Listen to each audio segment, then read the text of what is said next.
up, everyone? On this one, we're putting the radio in a Jeep.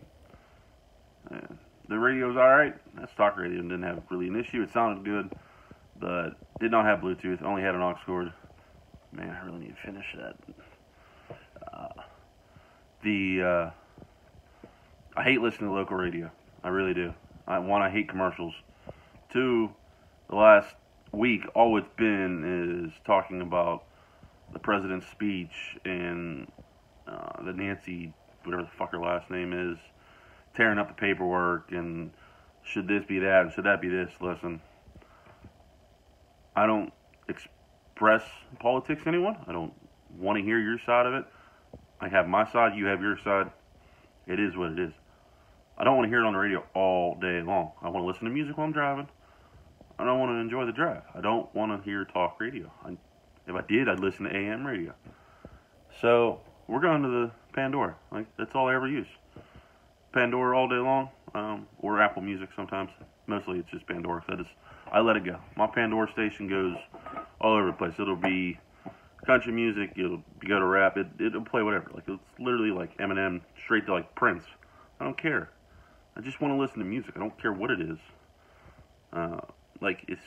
It's fun. So we're putting a radio in a Jeep, and so yeah, I'll show you what I used, what radio I bought, what adapters. We've got steering wheel control adapters because you gotta have steering wheels. Come on now, if they're in the Jeep, you gotta use them. So yeah, I'll show you all that and see what we got going on. If the video wants to pause. Here's the radio we put in. Kenwood DMX 7706S. It's a double DIN touchscreen. It does Navi, Pandora, Spotify, Apple CarPlay, Android Auto. But it does not play any CDs. But then again, they use a CD anymore. Price very nice. It was only after tax and everything like 340 bucks. So that's what we're using for a radio. Don't worry about the drop noise, it's empty. This is after the fact that everything's been wired up. So we had to use antenna adapter AD-EU1. Just obviously does what it says. And then this is the radio harness. It's for obviously 07 Chrysler RAPCH 6522. And then the dash mounting kit was a Metro 95 6511, which again, 07 up, Dodge Chrysler Jeep. Pretty nice kit. It only is the double DIN kit.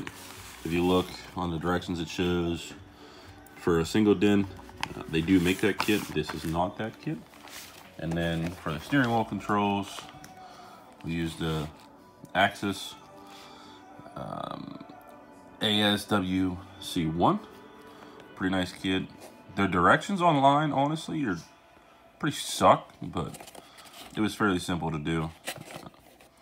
You just wired it. 2 wires go to the CAN bus system on the Jeep and the factory harness. I kind of wish they would have gave you pins so you could like install them into this guy. That way you don't have to try and splice it in. I had the one wire. I was able to get my strippers on there and move the housing back and tap it in that way and taped it up real nice. And I went to do the other one. It actually broke the wire. But it doesn't use it anymore right now. So for now, I did just cut it and just, wire it normal. I will eventually one day pull a pin out of that spot and strip the wire, solder it back together, heat shrink it and put it back in where it goes. And at that time I will probably, maybe this was only like 10 bucks, I think. I don't know. I'll buy one of these again, maybe pull a pin out, or actually, now I think about it, I might have an old Dodge adapter in my toolbox for one of my old vehicles. If I do, I'm going to pull the pin out of there, and then I'll put the pins in on the CAN bus system, or on where those pins go. That way, just unplug it, boom, it comes out with the radio harness. You don't have to worry about nothing. So yeah, this is everything that's installed. Obviously I used very fine solder. I could have done butt connectors, but this is a Jeep. Things might get wet, could get wet. I did buy the warranty for the radio just for that reason. So I wanted everything nice and sealed, and I have the heat shrinking that I have has sealant inside of it. So soldered, heat shrinked, oops, and I don't have to worry about nothing. So yeah, we'll I'll show you what's going on with the Jeep right now. It's almost done. I got to run the microphone wire. Got to pull a couple trim pieces to do that, and I stopped doing it yesterday, so I had to go to work. So yeah, I'll show you the Jeep here in a second, and we'll go from there. Things you do when you're in the middle of wiring a radio. Don't mind the boxes from the soft top. I need to throw that away. I just keep forgetting to grab it every day. It's trash day. Come on, doofus.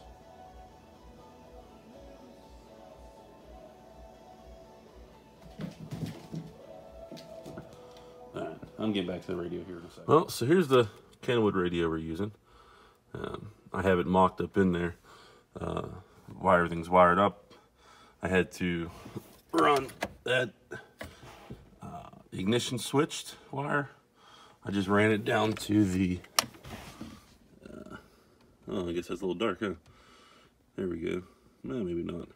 Anyways, ran it down to the cigarette lighter that runs off the key, and it taps in. Because the factory radio runs off the CAN bus system, it doesn't have switched power. It turns on when the CAN bus turns on. The other thing that's really nice is, since I went with one that doesn't have a CD player, normally with double DINs, you have to remove this bracket here that holds the old radio, but it's also a bolt hole for the dash bezel. Because, like I said, I didn't get one with a CD player because, come on, who listens to a CD anymore? I don't have to worry about that issue. I can leave it in there and my dash won't rattle or bang or whatever. The only modifications to the Jeep I had to do is this brace right here. It sticks down about another 1/4 inch, and then it comes out back towards the radio, and it braces the dash pieces for one, but it also helps position the radio because it sets against it on the factory radio. So nice little cutoff wheel. Just trim that out and it fits right in.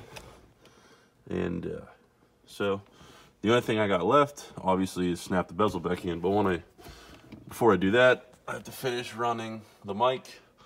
I got it coming across in there. I'm gonna run it all the way down the pillar. And then obviously it's gonna run across here, tied to the back radio. So I will be pulling the radio out again, just so I can plug it in. And I'll show you the wiring I had to do, the steering wheel control setup that was needed. And then the last thing I have to do before I put everything back together is I have to run this green wire over to the e-brake, parking brake, emergency brake, whatever you want to call it, so that it allows all the functions to work. For me testing the radio, I just quickly grounded it to a bolt underneath the dash. So yeah, I'll get you back whenever she's all back together, and I'll show you how everything's ran.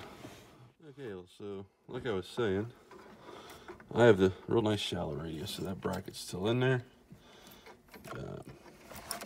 Let's see if I can get this to hang down without messing something up. But obviously, antenna adapter here. Here's your steering wheel control adapter. This is the mic wire that I'm currently just running all the way up there. But I mean, it's very simple. Like I said, the only thing I had to do is I had to run this wire here runs down to the ignition switch cigarette lighter, so that it turns on. So the radio turns off and on. That's all that's for. Oh, whoops. I guess we should put a bolt in there before we start messing with shit. So let me get a bolt in that, by the way. Alright, so like I said, we'll just nicely tuck everything back in there. Okay, she wants 2 bolts. 2 bolts it is.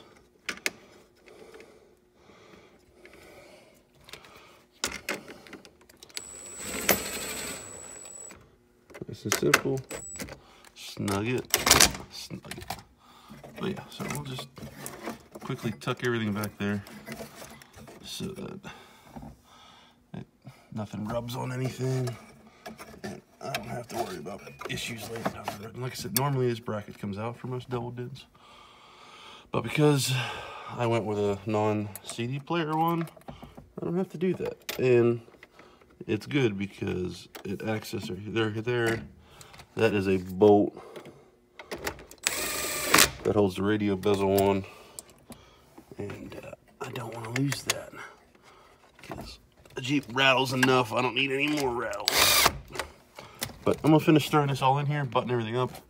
There's a shit ton extra wire here. I'm gonna wrap her up, zip tie it up so it's real nice. And yeah, like I said, the only thing left to do, I have this ran down towards the center console. Just gotta run it, put it on the e-brake, and we'll be good to go. So yeah, I'll catch you back in a little bit. All right, so running the e-brake wire right now, it just fished through here. This little trim piece. Someone popped back on. Maybe it's pop back off. So it just runs up to the radio through here. Oh man, this thing's dirty. Yeah, but anyways, so this section of the center console, I don't even know what to do with it. It just pulls right off.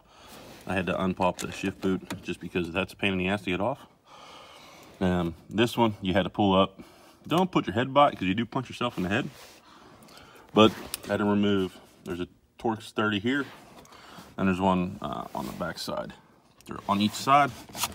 So right now I'm gonna pull this last bolt out, pull the center console out, and I'm sure it's right here somewhere, but I'm gonna go straight to the e-brake. That way I don't have to tap into none of this. I'm sure I can stick it right on it. So we're gonna run that, and then she'll be done with the radio install. So I'll catch you here shortly. All right, so, well, we didn't do it the way I wanted to. So I wanted to just run the wire all the way back, you know, all the way along this, back into, right, you know, back into where the e-brake is, because it just, I mean, it's literally just a one wire plug right onto the frame of the e-brake. So I was gonna do that, but to pull this center console, you have to pull the passenger seat just to unplug all the lighting, and there's a 12 volts like cigarette lighter inside of there. So I wasn't doing it. I wasn't pulling the seat just for one wire. So I found, you know, it is the green and white wire right here, and I was just going to strip it back and then, you know, feed the wire through the wire and then wrap it around. Actually, that when I worked for Ford, that's the way Ford had us do all the remote starters. You just, you know, strip the coating back and then put a pick through the wires, spread the wires apart, and then feed a wire through, wrap it, and then, you know, clean her up. But then I remembered, you know, it's a Jeep. One of these days, I'm probably going to take it in a puddle that I shouldn't. So what I did, I cut the wire, stripped it, and then I used my heat shrinkable butt connectors that have sealant inside of them. That way, no moisture gets in them, no nothing. So I'm gonna zip tie that back. Then we're gonna go from there. So the radio's all done. She's all installed, all the, you know, everything's in there. Everything's up. We got the microphone back up there. So we're just gonna button everything up and she'll be done. She's gonna be done. So I'll catch you here. Okay, well, there she is. All installed. Center console's all put back together. And like I said, mic's right up there. Probably not usable that much because obviously I drive this thing. I mean, look, the door's off right there. But we'll fire up and show you what's going on.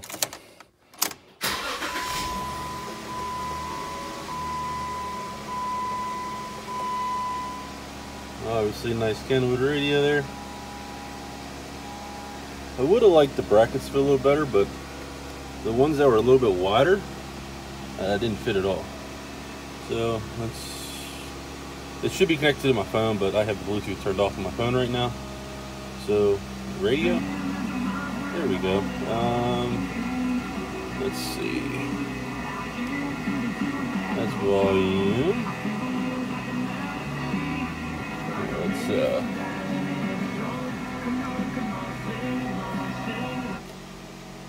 what do we do?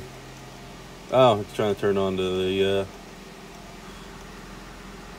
XM radio. We didn't buy the XM radio for this, so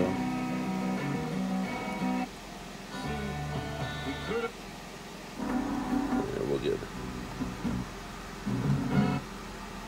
Oh, what are you doing?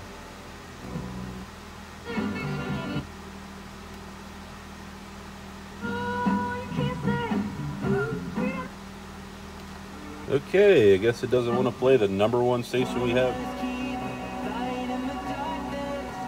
Let's see. But I don't know what this is. We're gonna listen to that.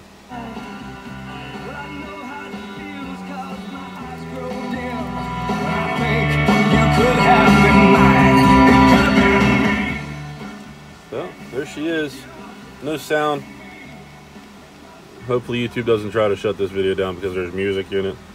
They actually did that with my lift kit video. I had, you know, the radio playing and they're like, oh, you're copyrighting music, you didn't pay it. I'm like, you know what, fuck off. I just had to re-upload it. That's why actually it was like 2 weeks off. But yeah, so there it is. I'm gonna go, I gotta put roof back up. I'm gonna put the door back on, take a quick drive, make sure everything's all right. I'll catch you guys later. We're gonna have an exciting video for this coming very shortly. So yeah, catch you guys later. You guys have a good one.